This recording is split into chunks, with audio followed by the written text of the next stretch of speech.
Je vais demander au prochain et dernier panel peut-être de se mettre en place sur les canapés pour se poser avec nous la question de Internet sauvera-t-il le climat? Encore une fois, une autre question donc, que nous avons voulu tourner en forme de boutade, évidemment. Mais vous allez voir qu'il y a parmi eux des gens qui font des choses, qui s'organisent et qui mobilisent précisément l'Internet et tout son potentiel donc à l'approche de la COP21, de cette grande conférence climat.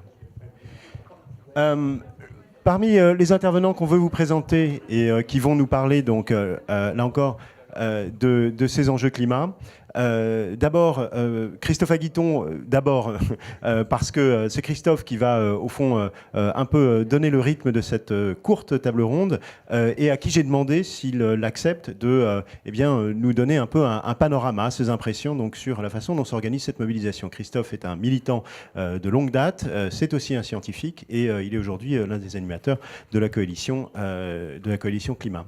Il est accompagné donc d'Anne-Sophie Novelle, qui est blogueuse et qui a pris l'initiative donc de Place to Be, dont tu nous diras les principes et le mode de fonctionnement. Laurence Monnoyer-Smith, qui est, alors je ne dis pas de bêtises, commissaire général de développement durable, et qui elle représente l'institution et la façon dont précisément elle entend s'engager et engager, disons, le dialogue, la conversation avec les Français à l'occasion de cette conférence. Et enfin, Nicolas Heringer, qui lui est campaigner pour 350, qui est l'une des principales, disons, initiatives et plateformes de mobilisation donc, sur le web, sur ces thématiques climat. Christophe, je te laisse la parole si tu veux bien. Merci bien. Donc, en termes d'introduction, j'aurais voulu pointer ce dont on ne va pas parler, ou en tout cas on va essayer de pas trop en parler, mais qui sont quand même des choses importantes. La première, et ça, Daniel Kaplan, qui est ici, on nous en parlera tout à l'heure en conclusion de cette table ronde, c'est un constat et une difficulté, c'est le fait qu'on est dans deux grandes transitions, une transition numérique qui nous anime tous, sinon on ne serait pas aujourd'hui à Futur en scène, mais aussi une nécessaire, et pas seulement nécessaire, déjà en place, transition écologique. Et ces deux transitions ne s'articulent pas encore vraiment très bien. Il y a des éléments, c'est de ça dont on va parler, mais il y a beaucoup de choses qui expliquent pourquoi les choses sont plus parallèles que convergents aujourd'hui. Le fait que dans le numérique, on est quand même dans le virtuel, alors que dans le climat et les questions environnementales, on est vraiment dans le dur. Et ce qui veut dire, ça c'est la deuxième chose, que les temporalités ne sont pas les mêmes. On peut avoir l'impression dans le numérique, just do it, on s'y met, on se met autour d'une table et on développe quelque chose. C'est pas la même chose quand il s'agit de gaz à effet de serre ou de pollution des océans ou des rivières. Bon. Et puis il y a des affaires de culture. Les réseaux, en particulier les réseaux militants, ne sont pas les mêmes, ils n'ont pas les mêmes traditions, ils ne vont pas parler des mêmes choses. Donc on a toutes ces questions-là dont Daniel nous dira quelques mots, parce qu'avec la coalition et beaucoup d'acteurs qui sont ici présents, on essaye de monter un petit projet pour accélérer la convergence de ces deux grandes transitions. Bon. Deuxième chose que je voulais vous dire, et ça on va en parler un peu, mais pas beaucoup, c'est le fait que quand on veut essayer d'affronter des grands problèmes, de vouloir transformer le monde, on a toujours deux approches qui normalement sont censées être complémentaires, mais ne le sont pas toujours. Une première approche, c'est de se dire pour transformer le monde, il faut transformer les structures du monde, il faut se mobiliser, faire de la politique, changer les institutions, faire passer des lois, des traités, tout ce que vous voulez.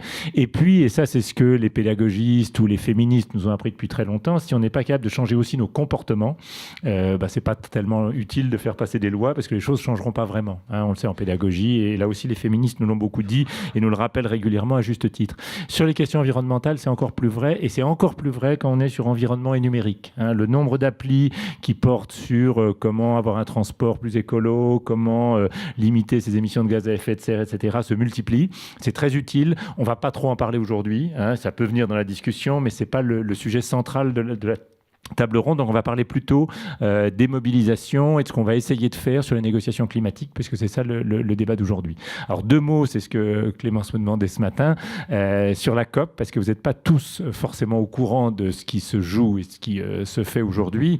Bon, COP, vous connaissez l'acronyme, c'est Conference of Parties, qui est donc la conférence des États, mais qui ne vont pas négocier seuls. Une des particularités des négociations climat qui ont commencé dès la conférence de Rio en 92, juste après, c'est que c'est une conférence multipartite. multipartite, hein, et il y a des major groups dans lesquels on va retrouver les environnementalistes, les Greenpeace, Amis de la Terre et autres, mais on a aussi des groupes tels que les syndicats qui sont dans les labor NGOs, on a les indigènes, ce qu'on appelle nous les peuples autochtones, mais qui dans le langage ONU c'est les indigenous people, on a les femmes, on a les jeunes, on a etc. etc. Bon. Et donc on a une construction un peu d'ailleurs comme sur l'Internet dans lequel la société civile est très présente, hein. On n'est pas uniquement dans une négociation interétatique. Ça c'est la COP, hein, et vous savez qu'elle se réunit à Paris en décembre de cette année, que c'est la 21e session, d'où le fait que c'est la COP 21. Mais en fait, pour ceux qui rentrent un peu dans le détail des débats et des négociations, les choses vont être, du point de vue de la COP, d'entrée, plutôt, je dirais, le terme négatif est un peu péjoratif, mais enfin disons, d'entrée, on sait que les choses n'iront pas très loin. Pourquoi elles n'iront pas très loin? D'abord parce que les négociations sont complexes et patinent un peu, hein. Il y a des grosses négociations à Beaune, si vous avez ouvert les journaux, vous avez vu que c'est pas top, mais il y a des questions plus profondes, qui est le fait qu'on a changé le type de négociation.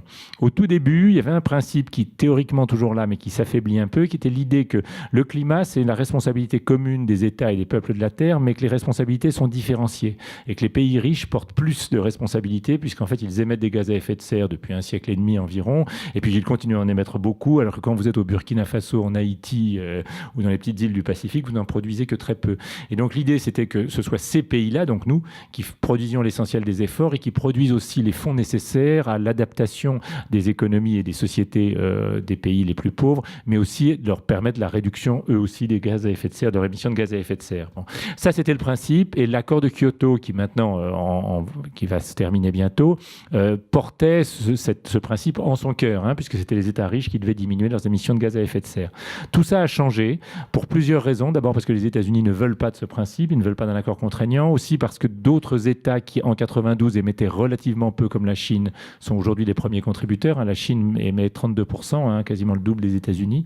Ça vous donne une idée de l'importance du sujet, avec derrière des raisons qui permettent de comprendre le pourquoi, hein. Ils sont engagés, les Chinois, dans un exode rural qu'on a eu en une 50aine d'années. Eux, ils le font en 20 ans, avec des populations de 300 à 400 millions de personnes, hein. C'est-à-dire beaucoup plus que ce qu'on a eu en Europe, hein, par exemple.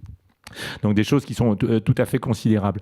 Mais donc devant ces nouveautés, devant ces impossibilités liées à la position américaine, ce qui a été décidé depuis Durban, donc c'est il y a 3 ans maintenant, c'est de séparer les négociations en deux.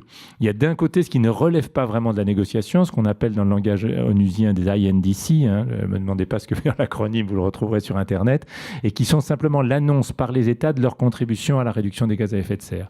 Mais ça, c'est pas négociable. Hein, bon. Donc la négociation, elle, va être beaucoup plus limitée. Elle va porter simplement sur les moments où on va se revoir et quels sont les mécanismes de surveillance, de rapport, etc. Bon, donc c'est un objet assez limité. Pour toutes ces raisons-là, tout le monde est convaincu, et c'est pour ça que cette coalition existe, hein, dans laquelle je milite, mais dans laquelle on a aussi Place to Be, 350.org. Une coalition très large s'est constituée avec tous les mouvements environnementalistes, avec l'essentiel des syndicats de salariés, la Confédération paysanne et beaucoup d'autres, les groupes de foi, etc. Avec l'idée que si les sociétés civiles ne bougent pas, rien ne se fera. Et là, on est au cœur de notre sujet. C'est ça, maintenant que je vais donner la parole aux autres intervenants, c'est de voir comment est-ce que le numérique peut aider et peut participer de cette mobilisation citoyenne, avec l'idée que cette mobilisation citoyenne n'a pas pour but de s'arrêter en décembre 2015. Hein. Décembre 2015, ce ne sera qu'un début. Et avec l'idée également qu'on a une phase historique un peu particulière parce que le climat, tout le monde est convaincu de l'importance du sujet, mais il n'y a pas de mouvement climat, il n'y a pas de mobilisation qui s'est encore construite. On se mobilise contre Notre-Dame-des-Landes, on se mobilise contre une ligne à une grande vitesse, on se mobilise sur des tas de sujets environnementaux, mais sur le climat, c'est difficile à saisir. Depuis 1 an, les choses bougent. À New York, il y a eu près d'1,5 million de personnes dans la rue, à Lima, il y a eu du monde aussi. C'est ça l'enjeu de ce qu'on est en train de faire. Mais là, je vais vous donner la parole et ce sera à vous de dire. On commence par Place to Be et tu nous expliques un peu ce que vous faites et comment numérique et mobilisation vont essayer de se combiner dans les mois qui viennent. Déjà maintenant, mais dans les mois qui viennent. Merci. Donc j'ai 5 minutes, c'est ça? Bonjour. J'ai une vidéo à passer, mais je ne sais pas. Voilà, je vais juste introduire. Moi, je suis blogueuse, journaliste spécialisée sur ces questions. Et j'étais à Copenhague en 2009 en tant que blogueuse. J'avais réussi à trouver un petit budget du côté du ministère et on avait monté un blog qui s'appelait le Climatoblog avec le média en ligne YouFeel. Et je me suis retrouvée avec un réseau de blogueurs internationaux dans un lieu qui avait été privatisé par les réseaux TIC, 350.org, la fondation de l'ONU et Google, dans le centre de la ville.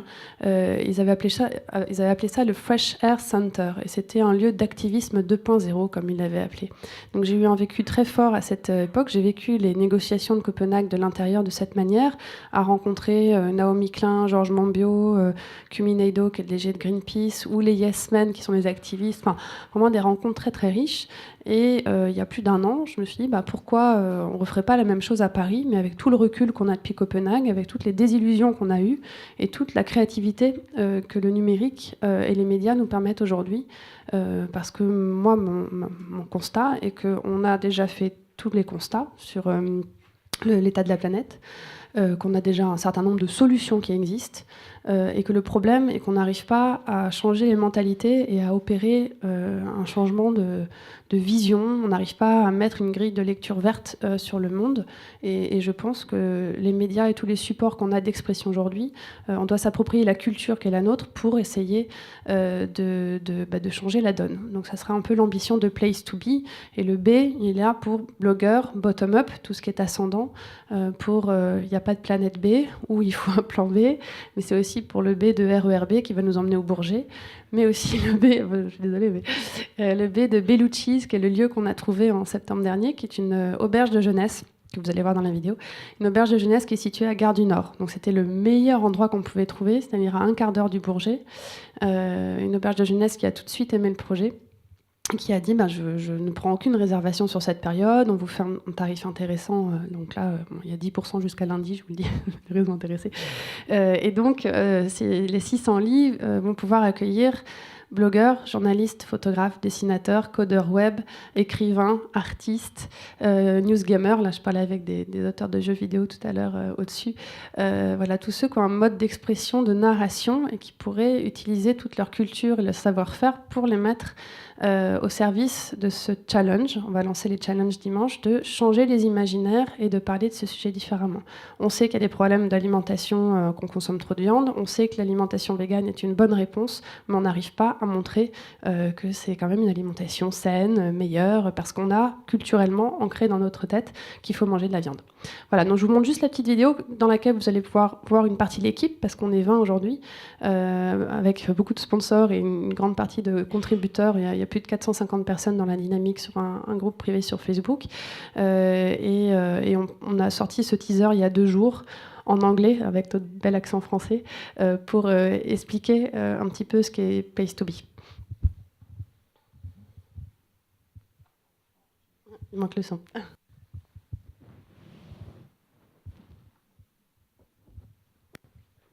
La régie, ouais.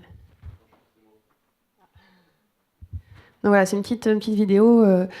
Comme, en fait, notre défi en ce moment, c'est de communiquer largement et d'aller chercher les personnes. On est quand même à 6 mois de l'événement, et entre les personnes qui ont entendu parler de Place to Be, qui sont intéressées, et le fait de dire je viens, voilà, on a tendance à dire ok, je viendrai, mais je me précipite pas pour prendre une réservation. Tout ce que je peux vous dire, c'est qu'on a déjà des réseaux, voilà, comme 350.org, comme Avaz, comme Surfrider, des réseaux de journalistes qui ont déjà réservé leur place. Il y a beaucoup de gens qui ne viendront pas résider, mais qui viendront en coworking.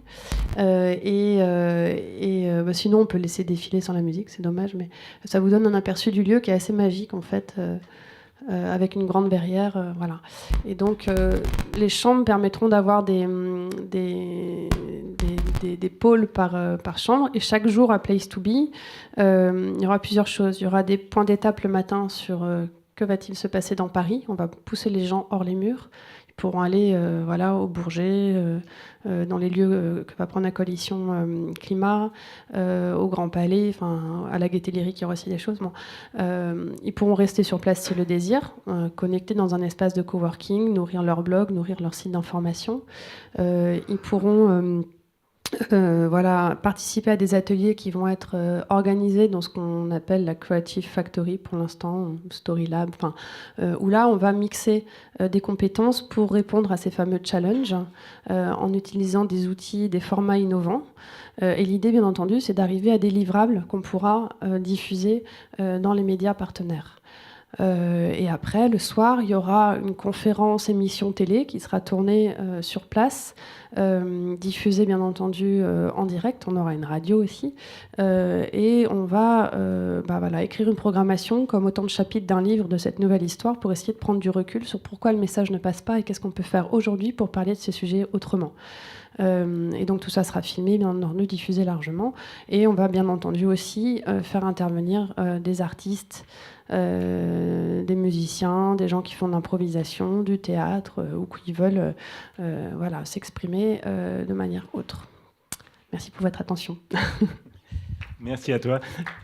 La parole maintenant à Nicolas Héringer, qui aujourd'hui travaille à 350.org, qui est une des organisations qui mobilise aux États-Unis d'abord et maintenant dans le monde entier sur les questions climatiques, mais qui a la particularité d'être beaucoup en ligne. Mais ça, c'est ce que tu vas nous expliquer.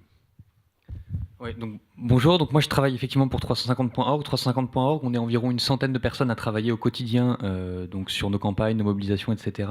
On sait que, on considère qu'à peu près une entreprise, une association, un mouvement d'une centaine de personnes utilise en carbone l'équivalent de 14 allers-retours Paris-New York par an pour ses échanges email en interne. Donc j'introduis là-dessus pour dire que je pense que l'une des questions qu'on peut se poser, en fait, c'est de savoir non pas si Internet peut sauver le climat, mais sous quelles conditions Internet peut cesser d'être un problème pour le climat et devenir une solution, ou en tout cas un outil de mobilisation au service des solutions pour le climat, au service de l'action pour le climat, puisque évidemment les nouvelles technologies ne sont pas neutres, ne serait-ce que dans la fabrication, l'énergie grise, mais aussi dans l'utilisation, dans les serveurs et ce genre de choses. Les serveurs, actuellement, c'est l'équivalent à l'échelle du monde, c'est l'équivalent de 30 centrales nucléaires. Pour les faire fonctionner. Twitter, c'est, je crois, l'équivalent par jour en France de la consommation énergétique d'une ville de 20 000 habitants. Enfin voilà, ce genre de choses sont quand même importantes aussi à rappeler sur l'empreinte carbone de choses qui ne sont pas si virtuelles que ça, dès lors qu'il s'agit non seulement de construire des relations, mais aussi de l'impact sur l'environnement, sur le climat. Donc, je vais rebondir un peu sur ce que Christophe disait sur les négociations climat avant de rentrer dans le vif du sujet. Donc, ça fait à peu près 20 ans, un peu plus de 20 ans, 23 ans maintenant, qu'il y a un cycle de négociations sur le changement climatique très intense qui a été ouvert à l'échelle internationale. Et dans la même période, les émissions de gaz à effet de serre ont augmenté d'à peu près plus 60%. Donc ça veut dire deux choses, ça veut dire que d'une part, du côté institutionnel, du côté des négociations onusiennes, ça ne fonctionne pas, c'est en échec, puisque l'objectif était de réduire les émissions de gaz à effet de serre, or elles ont augmenté, et elles ont augmenté massivement, mais ça veut aussi dire que du côté des mobilisations citoyennes, ça ne marche pas non plus, alors le niveau de responsabilité n'est évidemment pas le même, mais reste qu'on ne peut pas faire l'économie d'une réflexion sur les stratégies de la société civile, puisque les mobilisations qu'on a construites à Copenhague ou ailleurs n'ont pas réussi à avoir un impact suffisant pour infléchir le cours de ces négociations, pour infléchir le cours des choses. Or, comme le soulignait rapidement Christophe, on peut considérer que les choses sont un peu en train de changer et qu'on est en train de sortir, du côté des mobilisations citoyennes en tout cas, du cycle de défaites, de déroutes et d'échecs dans lequel on était depuis 1992 et en particulier depuis 2009 et le sommet de Copenhague. Il y a plusieurs éléments qui viennent attester cette idée d'une sorte de rupture dans ce cycle-là. D'une part, la marche de New York pour le climat, mais qui s'est déclinée à l'échelle mondiale du 21 septembre dernier, à laquelle ont pris part près de 800 000 personnes dans le monde entier et 400 à 500 000 à New York, ce qui est gigantesque pour les États-Unis comme manifestation. Les manifestations de Seattle à la veille du sommet de l'OMC, qui sont considérées encore aujourd'hui comme un peu le baptême du feu médiatique, voire l'acte de naissance du mouvement altermondialiste, c'était 40 à 50 000 personnes, donc là on est sur 10 fois plus. Et l'autre chose qui prend aussi et qui donne un peu l'impression qu'on est en train d'inverser les choses et rentrer dans une phase de succès sur le front des mobilisations sur le climat, c'est l'ensemble des campagnes visant à tourner la page des combustibles fossiles, dont évidemment la campagne de désinvestissement que porte 350.org, mais on peut aussi penser à toutes les campagnes qu'en France mènent par exemple les Amis de la Terre sur le changement de banque et sur la question du fait que la plupart des banques classiques financent des centrales à charbon, des centrales à pétrole, des centrales à gaz et ce genre de choses. Or, sur ces deux fronts, la marche du climat de New York et les campagnes type campagne de désinvestissement, on est sur quelque chose qui est porté par des acteurs un peu nouveaux qui font à la fois de la mobilisation en ligne et de la mobilisation de rue.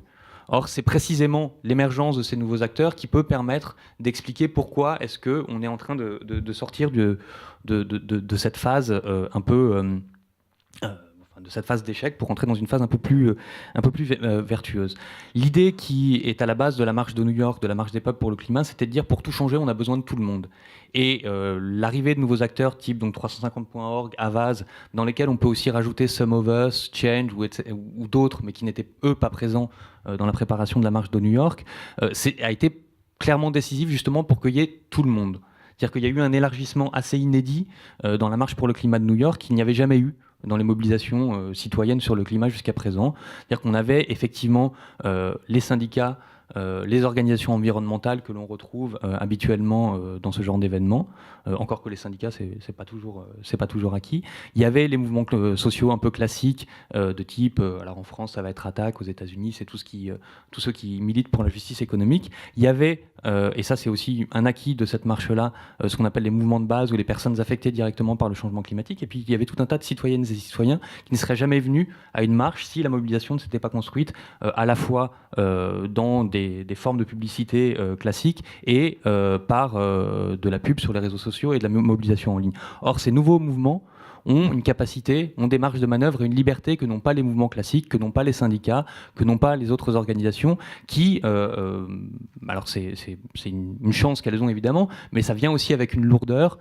Quand on a des centaines, des dizaines de milliers de membres, on a effectivement une pesanteur, une inertie que n'ont pas les mouvements qui mobilisent en ligne. Et donc on est un peu dans la préparation de Paris, et je vais en terminer là pour qu'on ait le temps de discuter, mais à un stade un peu nouveau dans la mobilisation, on réussit à articuler à la fois des acteurs qui ne faisaient jusqu'à présent pas grand-chose ensemble, et qui se réunissent et se mobilisent ensemble, et où on réussit aussi à articuler des formes de mobilisation complètement nouvelles, l'articulation de formes qui d'habitude aussi ne sont pas liées les unes aux autres, donc qui vont de la pétition en ligne à la manifestation de rue, à la campagne sur les réseaux sociaux, au Twitter Storm ou ce genre de choses. Merci Nicolas. Dernier intervenant sur cette première partie, avant qu'on essaye d'échanger quelque peu et de donner la parole à Daniel, c'est Laurence Monnoyer-Smith qui, elle, va nous parler de tout ce qui est du débat public et des dispositifs participatifs qui permettent d'enrichir et d'élargir encore ces débats publics. À toi. Merci. Alors, je vais juste être un tout petit peu plus large que ça, en fait, parce que comme j'ai changé de casquette il y a 3 semaines en quittant la Commission nationale du débat public pour intégrer le Commissariat général au développement durable, la vision que j'avais, c'était un petit peu élargi et moi, je suis très contente et je porte tout à fait le même diagnostic que celui qui a été fait jusqu'à maintenant. C'est vrai que c'est une bonne chose et bon, mieux vaut tard que jamais, mais c'est nécessaire que cet élargissement de la mobilisation citoyenne.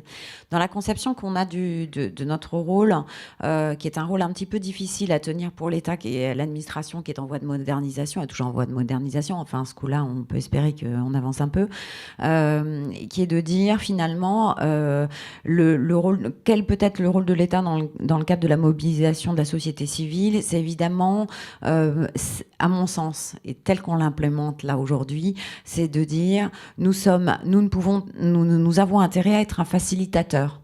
Comment est-ce qu'on peut aider tous les mouvements de la société civile qui existent? Parce que nous, ce qu'on voit, ce sont des gens extrêmement différents. C'est intéressant ce que vous dites parce que nous, on rencontre des gens qui sont de cultures extrêmement différentes. Vous savez, il y a des gens qui viennent du monde de l'éducation à l'environnement, qui ont des tas d'actions. Ça existe depuis très longtemps. On a des mondes qui viennent des gens qui viennent de l'économie circulaire, des gens qui viennent du social et solidaire, des secteurs sociaux et solidaires, des nouvelles générations, des mouvements sur Internet tels que vous pouvez les représenter. Donc, on a vraiment des gens qui ont des cultures différentes, des regards sur les conséquences du changement climatique extrêmement différents. Et notre idée, c'est de dire comment on peut aider à faciliter tout ça et à donner à voir. Parce que un des problèmes, c'est que ce que tu disais tout à l'heure sur le changement de comportement, c'est extrêmement difficile de changer de comportement, on le sait. Arrêter de manger la viande en France, c'est quand même complexe. Donc, donner à voir à la France et à chacun d'entre nous dans un mouvement de réflexivité, la créativité de tout ce qui existe. Vous le savez, parce que chacun peut-être dans votre domaine de niche, mais quand nous, on a un petit peu de recul, parce qu'on a un contact avec des associations et des parties prenantes très très différents au ministère de l'écologie. Il y a une créativité de folie sur le territoire. On est en train de faire un recensement de l'ensemble des initiatives en faisant croiser les réseaux, des initiatives qui ont trait avec une granularité assez fine, hein, c'est-à-dire de la sauce à des choses plus du niveau d'entreprise qui s'inscrivent dans des momentum assez longs. On a des milliers, mais je dis des milliers d'initiatives qu'on est en train de mettre en réseau dans notre base de données, justement pour donner à voir, que chacun voit ce qui se fait sur le territoire. Le fait de donner à voir, c'est déjà aussi un peu encourageant, quoi, par rapport un peu à la sinistrose dans laquelle on se disait, on se rend compte qu'en fait, cette créativité dans les territoires, elle est colossale. Et nous, donc sur notre site, Votre énergie pour la France, on est en train de brancher les tuyaux de toute une série de réseaux pour donner à voir tout ce qui existe et croiser tous ces réseaux. Donc ça, c'est une première chose qu'on est en train de faire et on va continuer avec chacun d'entre vous. Au fur et à mesure, on prend des contacts, on est en train de donner ça à voir pour que chacun voit ce qu'il existe, ce qui se fait et qui se mette pour un passage à l'échelle de la prise de conscience de ce qu'on fait. Hein, pas chacun dans sa petite niche. La deuxième chose qui est de la mobilisation. Alors pour la COP, au-delà de la COP, bien sûr, hein, il ne s'agit pas de faire de l'événementiel là. Au-delà de ce portail qu'on est en train de faire évoluer, de me faire monter en puissance. Vous avez entendu parler certainement de la consultation sur du débat citoyen planétaire qui s'est tenu le 6 juin dernier, qui a rassemblé, donc c'est un dispositif de mini-public, mais sur lequel on va rebondir. Mini-public, c'est-à-dire que c'était des systèmes de débat, de délibération sur une journée dans 75 pays de 100 personnes à chaque fois. Alors, il y a eu en fait 75 pays, mais sans débat, parce qu'il y a des pays qu'on a organisé plusieurs, sans débat délibératif, 200 personnes dans 75 pays. Donc c'est une opération énorme qui a été organisée par le Danish Board of Technology, la Commission nationale du débat public et Mission publique, et qui permettait d'avoir un petit peu le ressenti des populations par zone géographique. C'est ça qui est très intéressant sur les différents points clés des discussions qui sont menées par les négociateurs. Et donc, qui a été porté à Bonn. Les résultats ont été portés à Bonn cette semaine. Et nous allons rebondir en organisant, on a fait appel à notamment tous les réseaux des grands pétitionnaires, tous ceux qui veulent bien pour relayer ça aussi, puisqu'on va faire rebondir les résultats de ces débats publics dans une grande consultation francophone, donc pas forcément nationale, mais en tout cas francophone, pour essayer justement d'apporter, dans le cadre des négociations sur le changement climatique, le ressenti plus largement de la population française. Donc on va organiser ça en septembre. On est en train de monter l'opération avec les pétitionnaires et d'ailleurs tous ceux qui sont dans la salle et qui sont intéressés, je vais organiser une grande table ronde au ministère de l'écologie pour que tout le monde se lève les manches pour qu'il y ait un vrai coup, pour qu'il y ait un appel à la mobilisation plus large en France. Donc ça, c'est quelque chose qu'on va organiser. On organise la rencontre des conseils nationaux de la transition écologique de tous les pays qui sont partis, qui ont un conseil national de transition écologique et qui font partie des négociateurs également au mois de novembre. Donc on essaye nous aussi d'enclencher ce grand mouvement de fond. Il y a beaucoup d'autres choses, mais voilà, il faut aller voir sur Votre énergie pour la France. Merci beaucoup, Laurence. Avant de donner la parole à Daniel, on a gagné 5 minutes. Donc, on a le temps pour avoir, disons, 2 questions ou 2 interventions dans la salle. Quelqu'un veut se lancer? Personne? Une question, intervention, remarque, réaction? Ce que vous voulez. Une personne.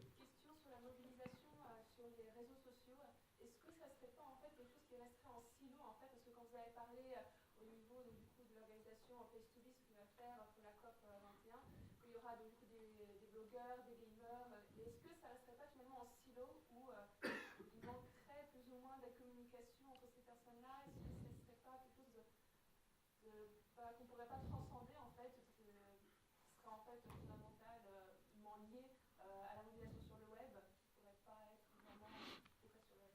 Merci pour la question. On va en prendre une deuxième tout de suite avant de répondre, comme ça on fera une réponse. Est-ce qu'il y en a d'autres? Allez-y. Internet sur le climat, on voit aussi que Internet, c'est toutes les paroles se valent, donc les sceptiques sur le changement climatique ont autant de voix que 99% des scientifiques qui disent que oui, l'influence humaine est effective. Comment est-ce qu'on peut faire pour que justement la population qui va lire différents avis puisse être mieux informée? Alors en France, on peut penser que les gens sont plutôt pas trop sceptiques. C'est pas encore le cas par exemple aux US où le poids des lobbies est quand même relativement fort. Une troisième question, puisqu'on a le risque du silo, comment éviter que les climato-sceptiques égalent ceux qui cherchent à... Allez-y. Du coup, puisqu'on a parlé beaucoup de scepticisme sur les négociations générales, quels seraient des objectifs et des réussites? Comment on va mesurer la réussite de toutes ces initiatives, 350, Open STB, etc. Quels sont un peu vos objectifs? À quel moment vous estimeriez avoir réussi à faire une belle mobilisation? Qu'est-ce que vous allez obtenir? Comment quantifier les résultats? Nico, tu réponds à celle que tu veux. Non, je peux répondre à la dernière. Nous, on a deux axes. On a d'abord une campagne de désinvestissement sur laquelle on cible des institutions, des collectivités locales, etc., qui investissent dans les combustibles fossiles. Et on vient avec une revendication très claire, c'est qu'elles mettent un terme à leurs investissements dans le domaine charbonnier, gazier, pétrolier. Donc on a une mesure assez aisée du succès ou non. Alors après, évidemment, il y a des engagements qui sont pris. On s'assure que ces engagements sont traduits dans la réalité. Bon, l'un des derniers exemples en date en France, qui date de quelques mois, c'est donc le Conseil de Paris qui a adopté un vœu demandant à ce que la mairie de Paris soutienne des investissements. Donc là, on est dans une phase où, en gros, on ne va pas lâcher tant que ce vœu ne sera pas traduit dans les faits. Mais surtout, le plus gros exemple qu'on a, qui date d'il y a une semaine, c'est le fonds pétrolier norvégien. Donc c'est la plus grosse capitalisation boursière au monde, ça représente à peu près 1,3% de la capitalisation boursière au monde, qui va désinvestir du charbon uniquement à la demande du Parlement. Et ça permet aussi de répondre à la question des silos. C'est essentiellement lié à une mobilisation en ligne. C'est une pétition avec des campagnes sur Twitter et évidemment ensuite tout un travail de proximité auprès d'élus, d'influence, de lobby, etc. pour fournir des argumentaires, remettre des pétitions, montrer que il y a plusieurs dizaines de milliers de personnes, je crois que c'est 50 000 personnes qui en quelques jours ont signé cette pétition, qui demandent à ce fonds pétrolier de sortir du charbon, et ça marche. Donc on a des indicateurs de succès assez évidents. Alors après, évidemment, sur la COP, il ne s'agit pas de demander à la COP de désinvestir. En revanche, on peut quand même réussir à avoir quelques objectifs précis, réalistes et atteignables, ce qui est la définition d'une bonne campagne. Il y a obtenir un engagement sur une date de sortie des combustibles fossiles. Le G7 s'est engagé sur 2100, ce qui est largement insuffisant, donc c'est essayer de la rapprocher le plus possible de 2050, qui est la seule date raisonnable. Il y a la question des sponsors de la COP, puisque la COP est en fait sponsorisée en partie par des pollueurs, donc veiller à ce que ce ne soit plus le cas. Et il y a ensuite effectivement des objectifs plus concrets de réduction des émissions de gaz à effet de serre, où là l'enjeu, ça va être que ces objectifs soient aussi des objectifs de court terme, pour que les États ne s'engagent pas sur quelque chose d'assez éthéré, mais s'engagent sur des choses très précises. Mais je dirais que l'autre partie, c'est aussi d'arriver avec des revendications que nous, on peut mettre en œuvre directement. Et c'est typiquement le cas du désinvestissement, c'est de dire si vous ne le faites pas, on va le faire à votre place et on va bloquer des infrastructures, on va bloquer des mines, etc. Ce qui est l'avantage d'une organisation comme 350 qui est un peu, et je termine, unique dans l'univers Havas et compagnie. C'est-à-dire que nous, on est à la fois présent en ligne et on est présent IRL. Et notre présence IRL, c'est une présence grassroots. C'est-à-dire que ce n'est pas uniquement des groupes qui discutent, mais c'est des gens qui luttent au quotidien sur les conséquences du réchauffement climatique. Alors moi, sur les silos, bien sûr. Moi, la 5e personne que j'ai vue quand j'ai lancé Place to Be, c'était Pierre-Henri Guignard, qui est le secrétaire général à la COP21, pour lui demander ce qui était prévu au niveau gouvernemental et comment est-ce qu'on pouvait travailler en bonne intelligence. L'idée, c'était pas de créer un lieu supplémentaire qui soit concurrent, voilà. Et donc, d'ailleurs, on est labellisé événement COP21. Et la 2e personne que j'avais été voir est très investie dans la coalition climat. Et Écolo Info, qui porte le projet Non-Profit, fait partie de cette coalition. Et j'étais encore hier avec les personnes qui s'occupent du site web, en tout cas de la stratégie web de la coalition climat, qui m'expliquaient ce qu'ils allaient développer, que nous, on intégrera sur notre site. Et nous, en tant que reporters, journalistes, blogueurs, notre rôle, c'est justement de faire de la veille sur ce qui va se passer. Donc j'espère qu'on saura intelligemment se répartir les tâches. J'ai déjà rencontré la responsable responsable international des relations digitales de 350.org, justement pour être en lien. Je déteste en fait réinventer la roue. Je trouve qu'on perd du temps, il vaut mieux travailler avec les personnes qui font bien ce qu'elles font. Donc cette logique de silo, nous, c'est de dire, on va relayer, on fera des bulletins numériques quotidiens pour essayer, en tout cas pour que le grand public puisse avoir un aperçu synthétique de ce qui s'est passé. On va faire des duplex avec le Bourget, comme on sera en lien avec la coalition à qui on essaiera de donner la parole avec tous les représentants internationaux. Donc l'idée, c'est vraiment de créer des synergies. Place to Be, il faut le voir comme une caisse de résonance, c'est-à-dire que ça sera ouvert au grand public, mais on ne pourra jamais accueillir tout le monde comme le fera la coalition climat, comme le feront d'autres lieux. Mais on aura des moments de rencontre, de captation qui seront rediffusés avec des outils numériques et avec aussi des déclinaisons peut-être en région ou à l'étranger. Ça c'est en train d'être... Voilà. Donc après, juste pour finir sur l'évaluation, nous, ça sera en termes de visibilité, de livrables, on verra aussi la façon dont c'est perçu, mais j'ai peu de doute sur le fait que les énergies se rejoignent. Merci. Laurence, comment éviter que l'Académie des sciences voit leurs résultats paralysés parce que des climato-sceptiques valent ceux qui défendent vraiment la réduction des émissions de gaz à effet de serre? On ne peut pas éviter. De la même façon que depuis que l'imprimerie existe, nous avons des centaines de bouquins qui écrivent des conneries. Depuis qu'Internet existe, il y a des centaines de milliers de pages qui racontent n'importe quoi. Et comme on est en démocratie, on ne peut pas éviter. Alors, la seule chose qu'on peut faire en termes de responsabilité, c'est que, en termes médiatiques ou dans nos propres relais, qu'on soit dans les institutions, qu'on soit citoyens, etc., on peut éviter de renvoyer sur les sites internet, même si on les critique. Même si on dit, sauf si on veut en faire une critique extrêmement constructive, mais si vous ne mettez pas le lien internet de la parole débile que vous avez lue sur vos propres sites et que vous ne la relayez pas, il y aura moins de monde pour la lire. Voilà. Et puis, il faut aussi parfois prendre le temps de faire une critique de fond, de temps en temps, régulièrement. Faire une vraie critique de fond sur des arguments qui vous paraissent aberrants, etc. Donc, voilà. 1, on ne peut pas. 2, il faut parfois prendre le temps de faire une vraie critique de fond, ce que font pas toujours les scientifiques. Et 2, quand on trouve ça vraiment trop aberrant ou trop... ou que on trouve que ça sort véritablement de l'ordre du disciple, on ne le relaye pas. Merci pour la réponse.